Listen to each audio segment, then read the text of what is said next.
หล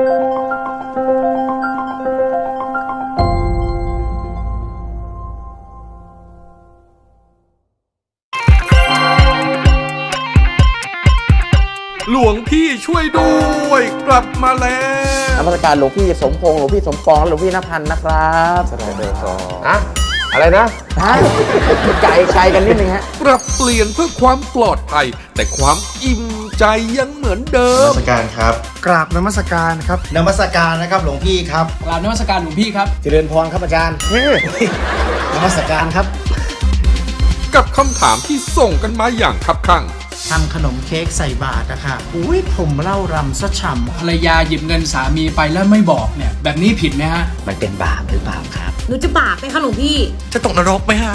เงินเมียก็คือเงินเมียเงินผัวก็คือเงินเมียครับถ้าเกิดว่าอนาคตเรามีภรรยาเราจะเก็บเองหรือจะให้เมียเก็บให้เมียเก็บครับครับให้ทุกคนรู้ไปเลยว่าผมมีเมียเก็บครับผมเก็บเงินชอบเมียเก็บเราหลวงพี่ช่วยด้วยตอนใหม่เชิญรับชมกันได้เลยครับ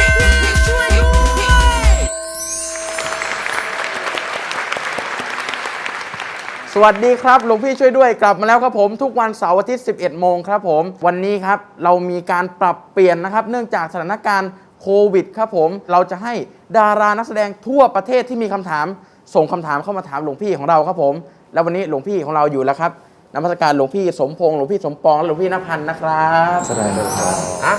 อะไรนะไกลกันนิดนึงฮะกั้นได้ยินใช่ครับตอนแรกจะไม่มีครับแต่ว่าเราต้องมีที่กั้นไว้ทำไมต้องมีที่กั้นอะไรผมกลัวหลวงพี่จะลอกคำตอบกันอะไรเงี้ยต้องมีที่กั้นไว้นิดนึงเหมือนรู้นิสัยต่อมาวันนี้ครับเข้าคำถามแรกกันเลยดีกว่าครับเป็นคำถามของแม่ของผมเองแม่ตั๊กสิริพรอยู่ยอดครับผมครับเป็นคำถามเกี่ยวกับการบันเทิงของพระอะไรเงี้ยครับครับเดี๋ยวไปฟังจากแม่ตั๊กเลยครับผมนมัสการนะคะหลวงพี่คะอันนี้หนูมีข้อกังขาจะถามค่ะไม่ได้ตั้งใจจะแบบจะทะลึ่งอะไรเลยนะคือแต่อยากรู้จริงๆอะไรเงี้ยไม่ได้จะละลาบละล้วงเลยจริงๆแล้วพระดูหนังดูละครดูทีวีได้ไหมหรือว่าดูละครอย่างพวกซีรีส์วายเงี้ยได้ไหมฮะอาบัติไหมฮะครับหลวงพี่พระเนี่ยสามารถดูซีรีส์วายหรือว่าละครหรืออะไรนี้ได้ไหมครับหลวงพี่บาปไหมครับมีรุ่นใหญ่ต่อไปก่อนแล้วหลวงพ่อพระพยอมครับดูหนังดูละครให้รู้ทิศทางกิเลสจะได้เทศสกัดได้ถูกโยมพอดูเรารู้แล้วเราจะได้ทางโลกเข้าไปทางนี้แล้วเราจะเอาธรรมะอะไรที่จะไปบอกไปสอนเขาในหนังในละครมันก็จะมีสอนใจนะมีธรรมะตลอดนะใช่ว่าคนที่เขาทำผิดตอนแรกจะเหมือนได้ดิบได้ดีเจริญรุ่งเรืองเนี่ยแต่สุดท้ายพอจบเนี่ยก็จะแพ้ธรรมะตลอดฉะนั้นหนังละครเนี่ยก็มีธรรมะสอนใจเพราะเวลาเราไปเทศน์ไปบรรยายต้องพูดในสิ่งที่เขารู้เขาสนใจใกล้กับชีวิตของเขาแล้วเราก็ใส่ธรรมะเข้าไปพระก็เลยดูเพื่อการนี้อันนี้ก็จะพอได้ยังไงครับอาจารย์ณพันธ์ครับครับในมุมผมก็น่าจะ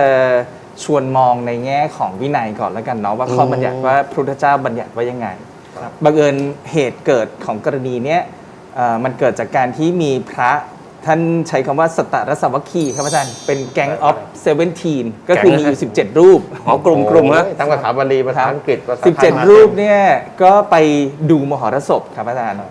สมัยนั้นยังไม่มีซีรีส์เนาะก็ไปดูมหรสพที่ยอดเขาปรากฏว่าพอไปตอนกลางคืนญาติโยมเห็นพระมาก็นิมนต์นั่งล้างเท้าถวายของ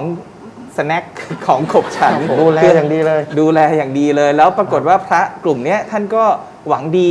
เห็นว่าตัวเองได้ฉันอะไรอร่อยๆแล้วก็อยากให้พระที่วัดฉันด้วยบ้างก็เอากลับไปพอถึงวัดก็ให้พระแก๊งออฟซิกเรียกฉัพพคีแต่ว่าอันนี้เอาฉันเลยพระฉัพพคีก็บอกว่าท่านฉันเวลาวิกาลได้ยังไงเวลาวิกาลคือหลังเที่ยงวันไปแล้วจนถึงอรุณรุ่งวันถัดไปนะครับเรื่องก็มาถึงพระเจ้าก็เลยบัญญัติว่าถ้าเกิดภิกษุใดไปดูมหรสพ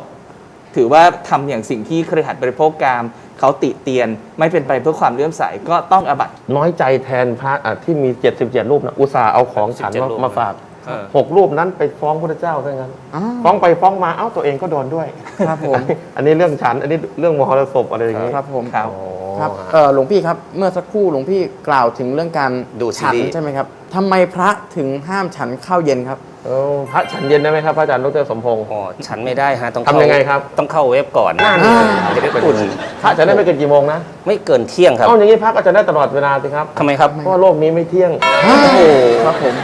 ว่าเมื่อกี้น่าจะเหมือนตอบไปแล้วนะ จริง ๆ วินัยข้อนี้ส่วนหนึ่งก็คือเพื่อให้พระเนี่ยมีชีวิตที่โปร่งโล่งเบา ครับ ไม่ต้องไปห่วงเรื่องฉันมีเวลาปฏิบัติธรรม ครับ แต่ถ้าแบบพระจะต้องมาโอ้ยโยมช่วยปอกมะพร้าวให้หน่อยปอกสับปะรดปอกแตงโมอันเนี้ยมันก็เป็นภาระฉะนั้นก็พระเจ้าก็ถือว่าอันเนี้ยให้งดไป สมมุติว่าเราต้มบะหมี่กึ่งสำเร็จรูปแต่เราฉันแต่น้ำนี้ครับไม่ฉันเส้นเราอาบัติไหมครับ อันเนี้ยในวินัย อันเนี้ยเคยเจอคำถามพระใหม่ครับอาจารย์ ครับ พระใหม่บอกว่าผมใช้วิธีปั่นแล้วก็หลอดดูดได้ไหมครับ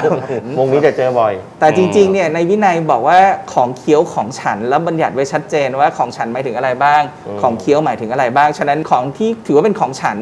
แม้จะไปเปลี่ยนสถานะมันแล้วเนี่ยก็ยังเป็นของฉันอยู่ เหมือนกับโจ๊กเหมือนกับ ครับผม ปั่นมาม่าแต่ถ้าน้ำแข็งเนี่ยเดิมมันคือน้ำใช่ไหมครับแม้มันเป็นก้อน อันเนี้ยพระก็ฉันได้โดยไม่ถือว่าเป็นของเคี้ยวของฉัน ครับ ใช่ คำถามต่อไปครับหลวงพี่ เจริญพร มาจากตลกสาวรุ่นพี่ของผมเองครับ พี่ตุ๊กกี้สุดารัตน์ครับผม โอ้ย เดี๋ยวไปฟังคำถามจากพี่ตุ๊กกี้กันครับ เจริญพร นมัสการหลวงพี่ค่ะ ตุ๊กกี้ค่ะ คือในวันที่เราใส่บาตรตักบาตรนะคะในวันนั้นน่ะมีหลวงพี่เนนน้อยสามเณรมาประมาณ15ค่ะ แล้วหนูใส่ไม่ครบ หนูเตรียมมา9อะค่ะ อีก6ท่านองค์6รูปอะที่หนูไม่ได้ใส่อะหนูจะบาปไหมคะปัญหาคาใจเลยอะไม่กล้าใส่บาตรเลย มันไม่ครบอะค่ะกลัวมันไม่ครบ ครับหลวงพี่ใส่บาตรไม่ครบจำนวนพระครับ อย่างนี้บาปไหมครับหลวงพี่ครับ เจริญพรนะแหมอาจจะไม่ถึงขั้นบาปหรอก แต่ว่าใจพระจะร้าวราน เมื่อกี้ดูหน้าคุณตุ๊กกี้ก็ร้าวรานนะรู้สึก เป็นร้าวราน ผิดจริงไหม เป็นห่วงเป็นห่วง เป็นบาปจริงไหมไม่บาปครับเพราะเมื่อกี้ก็อย่างที่บอกบางทีมา แต่ถ้าเกิดไม่ใช่วัดประจำที่เราอยู่เช่นต่างจังหวัดเรารู้เลยว่ามีกี่รูปสายนี้ ถ้าเกิดว่าในเมืองบางทีพระก็จะเดินเป็นแถวเป็นกลุ่ม หรือเดินแยกรูป แล้วแต่เราไม่รู้ว่าจะมากี่รูปไงเราก็สามารถใส่ได้บางทีไม่แน่นะพระที่ไม่ได้รับเนี่ยอาจจะฉันวงเดียวกันคณะเดียวกันกับกลุ่มนั้นด้วยเหมือนกัน ก็คืออย่าลืมว่าตามกำลังศรัทธาอันเนี้ยคุณตุ๊กกี้สบายใจได้ไม่บาปตรงนี้หรอกนะ นี่พวกพระเดินที่บาทสวนกันอ่ะที่ผมชอบเซลอ่ะ อ่า พระบ้านนอกก็จะถามหมานบอหมานบอหมานแปลว่าได้เยอะไหม อ่า เนี่ยหรือบางทีบางรูปก็โอ้ท่านเป็นไงบ้างโอ้ยผมเพิ่งได้ครึ่งบาทเอ้านี่ไม่เต็มบาทนี่อย่างเงี้ยแก้วพี่ชอบ ครับผมเป็นหยอก เฮ้ยโอ้ผมเต็มบาทแล้วนะอะไรอย่างเงี้ยอาจจะมีบ้าง เขาแซว พระหยอก ทางนู้นเป็นยังไงบ้างครับ เมื่อกี้ฟังพระอาจารย์แบบว่าใส่มาถึงเราแล้วไม่ได้ใส่เลยร้าวรานใจ ใช่ครับ แต่ไอ้ที่จะร้าวรานกว่าคือเมื่อกี้โยมตุ๊กกี้บอกเลยไม่กล้าใส่บาตรเลย โอ้ อันเนี้ยจะร้าวรานกันทั่วสงฆ์ไทยเลย โอ้ นั่นคือต้องบอกว่าเราตั้งใจเป็นสังฆทานไม่จำเป็นต้องทุกรูปนะครับแล้วก็มีกำลังเท่าไหร่ก็เท่านั้น ขอให้มีจิตมุ่งมั่นที่จะบำรุงพระศาสนา แล้วก็ไม่จำเป็นว่าอย่างเช่นบางวัดที่ผมเคยอยู่ครับอาจารย์วัดคลองโพบิณฑบาต100 รูปอะครับไม่มีทาง โอ้ ไม่มีทางใส่ทันแต่ว่าโยมก็จะบางท่านก็จะเน้นแน่ๆพระพรรษาแก่ บางท่านก็อนุเคราะห์น้องเนนน้อยก็ไปใส่หลังๆ ก็แล้วแต่โดยมากตรงกลางจะอดครับ หลวงพี่ครับ แล้วผมได้ยินมาตอนเด็กยันโตเลยครับหลวงพี่ว่าเวลาใส่บาตรพระเนี่ยผู้ใหญ่จะบอกว่านะห้ามใส่รองเท้านะ ถ้าใส่รองเท้าใส่บาตรเนี่ยจะไม่ได้บุญจริงไหมครับหลวงพี่ครับ ถอดรองเท้าจะบาทพระเนี่ยนะมันจะได้บุญ ไม่ใช่อย่างนั้นครับหมายถึงว่าถอด ถอดไปข้างน ร อ อก งเท้าใส่บาตรหรือใส่รองเท้าตักบาตรอะไรเงี้ยครับ เขาก็จะไม่ให้อยู่สูงกว่าพระนี่แหละฮะ เพราะว่าพอพระไม่ใส่รองเท้าบิณฑบาตถ้าเรายืนรองเท้าก็จะสูงกว่าคนโบราณก็เลยเหมือนแบบให้เราเคารพพระเนนก็เลยเอาถ้าท่านไม่ใส่เราก็ไม่ใส่นะ แต่โยมคนบ้านเราก็จะฉลาดฝนมันตกมันแฉะพอถอดปุ๊บก็เหยียบบนรองเท้า สูงหนักกว่าเดิมอีกอะไรเงี้ยเลยไม่รู้จะยังไงกันแน่ ครับผม พอจริงๆมันก็ประยุกต์ได้บางทีมันฉี่หนูเนาะบางทีน้ำคล้ำไม่สะอาดอะไรเงี้ยจริงๆก็ประยุกต์ได้นะในยุคสมัยนี้ แต่ถ้าคนโบราณท่านเคร่งหน่อย ท่านก็จะไม่ใส่อะไรเงี้ยแล้วก็ก้มตัวด้วยอะไรอย่างงี้นะฮะก็เป็นการแสดงความเคารพให้เกียรติมากกว่า คำถามมาจาก3นาครับ แต่มานาเดียวก่อนครับผมน้านงมีคำถามอะไรอยากถามหลวงพี่ครับเชิญครับ กราบนมัสการครับ คือน้าลองมีคำถามอยากจะถาม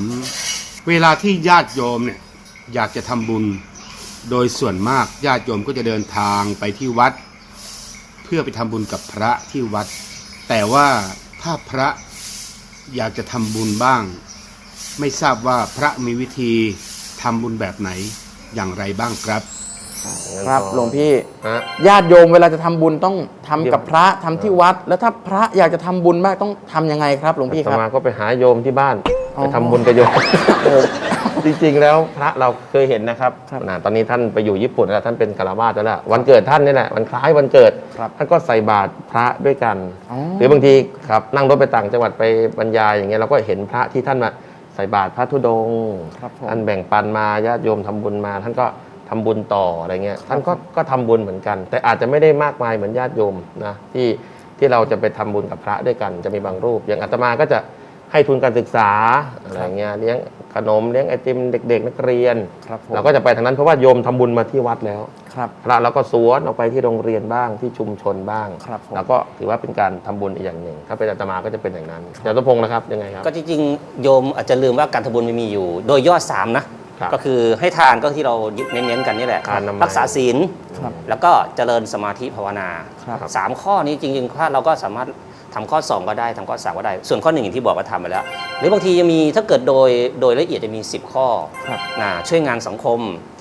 ทำตัวเป็นคนสอนง่ายอ่อนน้อมถ่อมตน ครับ แม้กระทั่งพระออกมาสอนธรรมะโยมเผยแผ่ธรรมะก็เป็นการทำบุญ ครับผมครับ เนี่ยทุกอย่างหลายๆอย่างบุญมันมีหลากหลายพระก็จะเลือกทำสิ่งเหล่านั้นแม้กระทั่งโยมเช่นเดียวกันนะบางทีไม่มีอาหารไม่ได้ทำบุญก็ทำอย่างอื่นแทนก็ได้รักษาศีลเจริญภาวนาก็ได้บุญเหมือนกัน ครับผม ฮะ คำถามต่อไปครับหลวงพี่ครับมาจากสุดยอดนักร้องไมค์ทองคำครับ อืม พี่จอยไมค์ทองคำครับผม โอ้ พี่จอยมีคำถามอะไรอยากถามหลวงพี่ครับ ครับ ปกติพี่จ่อยจะเป็นคนที่พูดจาจะไม่ค่อยชัดแล้วก็เวลาสวดมนต์ก็จะผิดๆถูกๆแต่ผมก็ตั้งใจครับผม ไม่รู้ว่าแบบนี้จะได้บุญหรือเปล่าครับ ปัญหาการสวดมนต์ผิดถูกเนี่ยแม่ทั้งเด็กทั้งผู้ใหญ่ รับรองว่าต้องมีอีกหลายคนที่เป็นเหมือนคุณจ่อยแน่ๆแล้วแบบนี้จะได้บุญหรือไม่ช่วงหน้ามาฟังคำตอบกันครับ สวดมนต์อยู่บ้าน ไม่ได้ไปวัด เราจะได้อานิสงส์จากการทำบุญไหมครับ ครับ ระหว่างการนั่งสมาธิ10 นาทีนะคะกับการนั่งสมาธิ30 นาทีเนี่ยได้บุญเหมือนกันไหมนะคะ นั่ง10นาทีกับนั่งสัก1ชั่วโมงได้บุญต่างกันไหมก็ต่างกันประมาณ50นาทีนะครับผม เอาเรื่องบุญสิไม่ใช่เรื่องเวลา นอกจากยืนเดินนั่งนอนเนี่ยเราสามารถวิ่งสมาธิได้ไหมครับ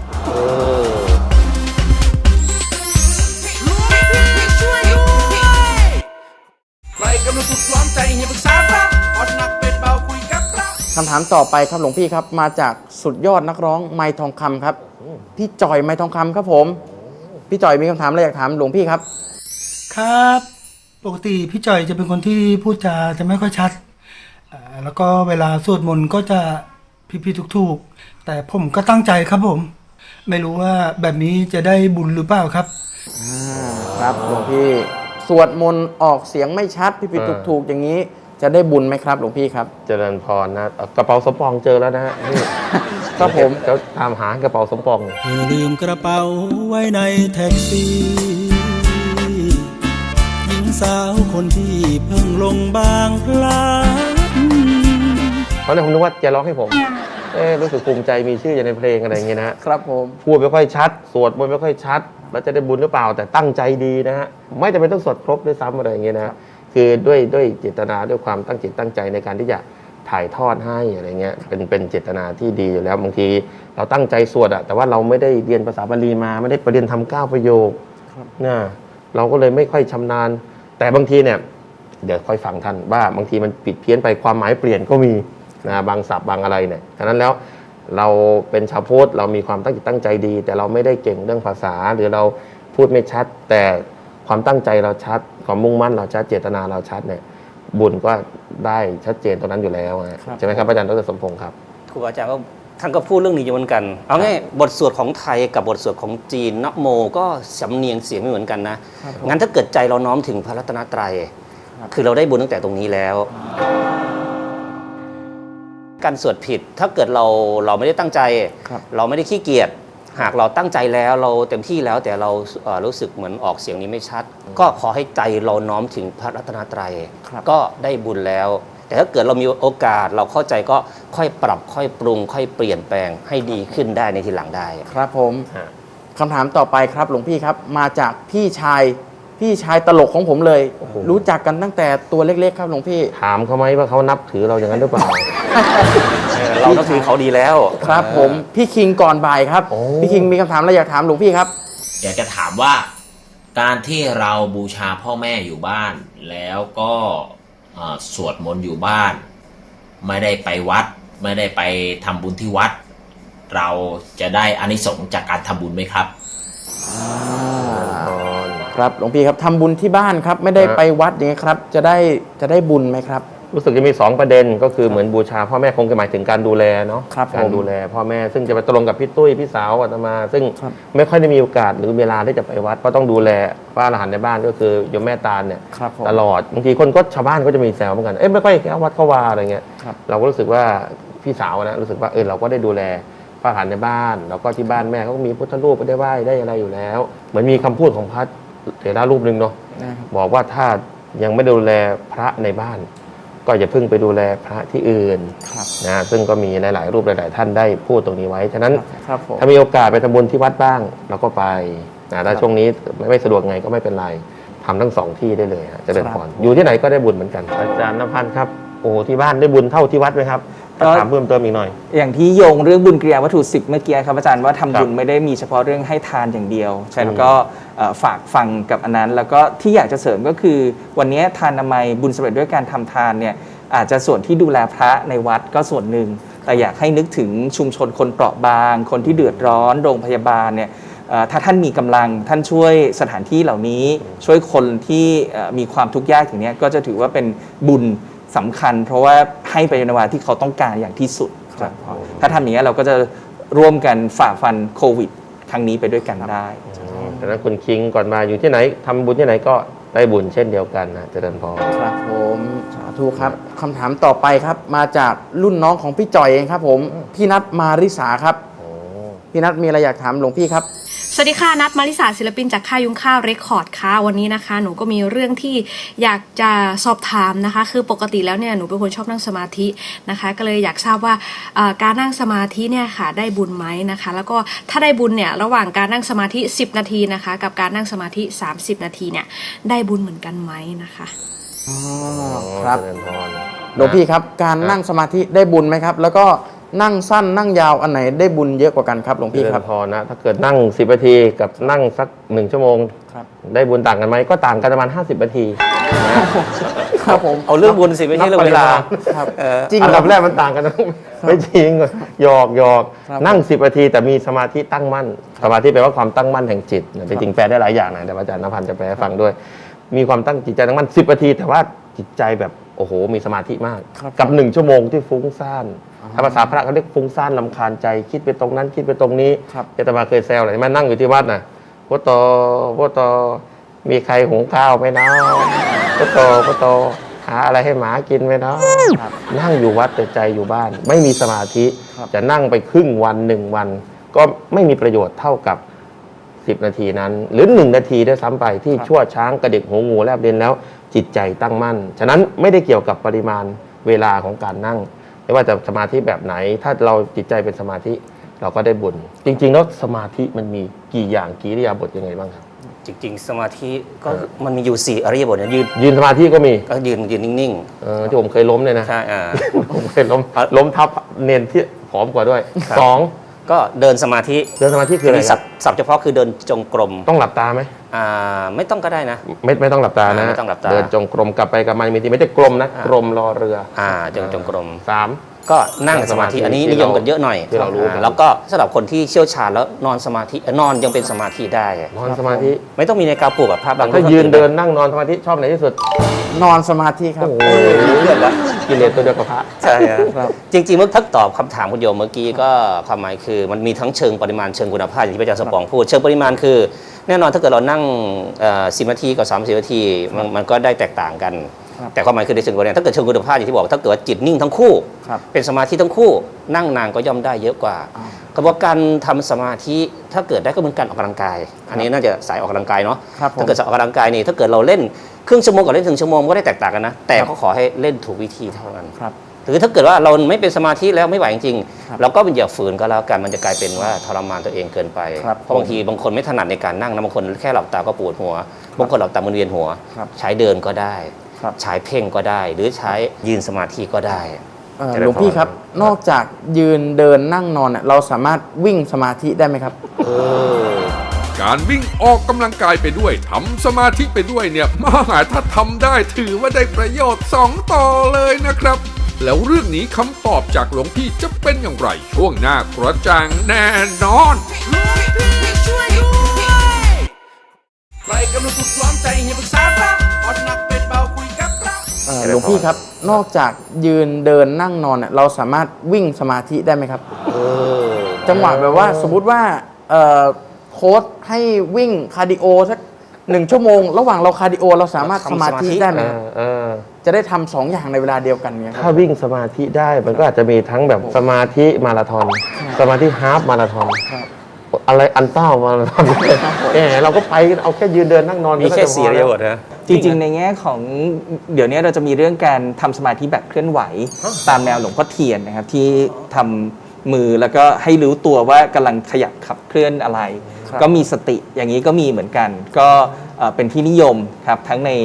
หมู่ชาวพุทธไทยแล้วก็มีการเผยแพร่ไปที่จีนด้วยที่ตะวันตกก็มีเหมือนกันก็ประมาณไหนครับก็เนื่องจากเขาจะมีว่าสมมติว่าเริ่มต้นก็พลิกมือขึ้นมาอย่างนี้ใช่ไหมครับแล้วก็ขึ้นมา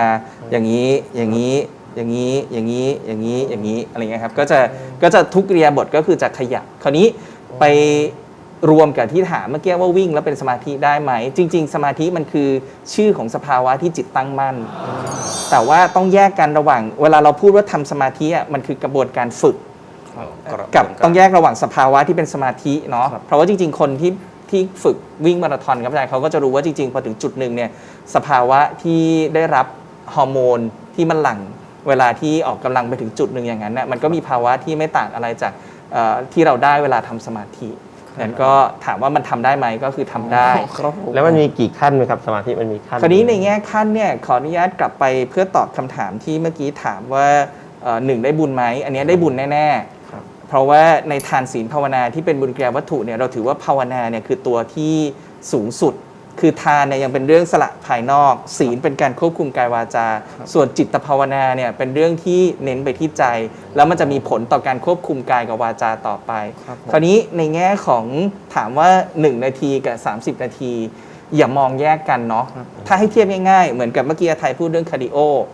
เวลาเราเบิร์นไปจนถึงจุดหนึ่งที่หัวใจอาจจะเต้นมากกว่า120ต่อนาทีมันจะถึงจะเป็นภาวะที่เผาผลาญไขมันได้อย่างมีประสิทธิภาพใช่ไหมครับเหมือนกันในแง่การทำสมาธิเนี่ยไม่ใช่อยู่ดีนั่งปุ๊บจะเป็นสมาธิได้เลยมันก็ต้องผ่านการค่อยๆนั่ง30 นาทีแล้วอยู่ดีมันจะมีถึงจุดที่ไม่นึกถึงข้าวไม่นึกถึงอะไรใจจดจ่อกับลมหายใจแล้วเกิดที่เรียกว่าคณิกะสมาธิชั่วขณะหรือเป็นสมาธิแนบแน่นที่เรียกว่าอัปปนาสมาธิซึ่งอันเนี้ยจะเริ่มไปถึงจุดที่เป็นบุญเป็นกุศลมากมายเพราะมันจะเริ่มไปสู่กระบวนการขัดเกลากิเลสอย่างสิ้นเชิงคราวนี้แถมท้ายครับอาจารย์ในเชิงบูรณาการพุทธศาสนาเราไม่ได้ถือว่าเน้นสมาธิอย่างเดียวเรามีไตรสิกขาศีลการควบคุมกายวาจาสมาธิการพัฒนาคุณภาพของใจความตั้งมั่นและสุดท้ายก็ปัญญาความรู้ความเข้าใจสมาธินี้จะช่วยทั้งควบคุมกายวาจาและเป็นฐานให้ปัญญาทำหน้าที่ได้เต็มที่ขึ้นถ้าเกิดเรามีใจเรามีปัญญาแต่ว่าใจมันไม่นิ่งเราจะไม่สามารถเห็นกิเลสชัดเจนแล้วก็จะกระจัดออกมันไปไม่ได้อันนี้ก็คือมุมเชิงบูรณาการสรุปเลยว่าอะไรที่มีปัญญาอยู่ด้วยนี่ดีทั้งนั้นเลยนะเจริญรุ่งเรืองก้าวหน้ามีความสุขทั้งนั้นเลยเนาะใช่ครับอย่างเช่นช่อง Workpoint เราครับเจริญครับผมสุดท้ายอยากให้หลวงพี่สรุปเรื่องการทำบุญสักนิดนึงครับเจริญพรนะการทำบุญย้ำอีกครั้งนะฮะมีทั้งทานศีลภาวนาพระอาจารย์ณพันธ์ท่านบอกไปแล้วถ้าเราจะภายนอกเราก็บริจาคไปซึ่งก็เป็นเรื่องที่ดีนะโรงพยาบาลการช่วยเหลือกันในช่วงโควิด -19 แบบนี้ก็เป็นสิ่งที่ดีมากๆหลังจากนั้นเราก็มาศีลละไมรักษาศีลกายกับวาจาเราให้เรียบร้อยแต่ถ้าอยากให้ลึกไปกว่านั้นก็คือการเจริญภาวนานะดูแลจิตใจของเราโดยเฉพาะในช่วงนี้ที่ต้องดูแลจิตใจให้จิตใจเราเข้มแข็งการเจริญสมาธิภาวนาก็ช่วยคุณโยมได้มาปฏิบัติธรรมกันในทุกๆทางคุณโยมเจริญพรสาธุครับผม ครับแล้ววันนี้นะครับเราก็ได้คำตอบแล้วนะครับ เกี่ยวกับการทำบุญการได้บุญนะครับ ผมวันนี้ต้องขอขอบคุณนะครับหลวงพี่สมพงษ์หลวงพี่สมปองและหลวงพี่ณพันธ์นะครับ เรียนพร ครับผมแล้วกลับมาพบกันใหม่นะครับทุกวันเสาร์อาทิตย์ 11 โมงกับหลวงพี่ช่วยด้วยทางช่อง Workpoint 23 สวัสดีครับ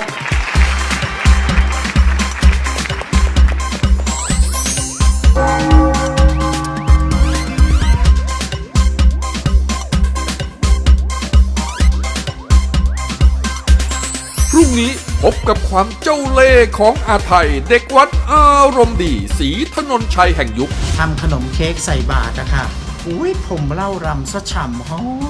อมค่ะ พระอาจารย์ฉันลูกช้างจะตกนรกไหมเจ้าค่ะ พระเจ้าอนุญาตในฐานะที่มันปรุงเป็นยาครับ แต่ต้องไม่มีสีและกลิ่นแห่งน้ำเมา แล้วถ้าอาหารมีกลิ่นของเหล้าอย่างนี้แต่ว่าพระปิดจมูกฉันเนี่ยได้ไหมครับ นี่ก็ถามมาได้แล้วเนี่ย ผมเดินเข้าไปในร้านอาหาร ผมเรียกเอาปลาตัวที่5นี่แหละเอาไปต้มยำนะน้องเรียกพนักงานเสิร์ฟอันเนี้ยมันเป็นบาปไหมอาจารย์ ไม่สามารถจะบอกว่าไม่บาปได้นะการพรากชีวิต ถึงเราจะบอกว่าเขาเป็นอาหารถามเขาเลยอย่างว่าเขาอยากเป็นอาหารไหม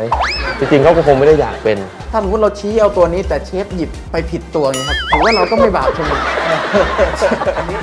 อันนี้ถามดีถ้าไม่ถามจะดีกว่า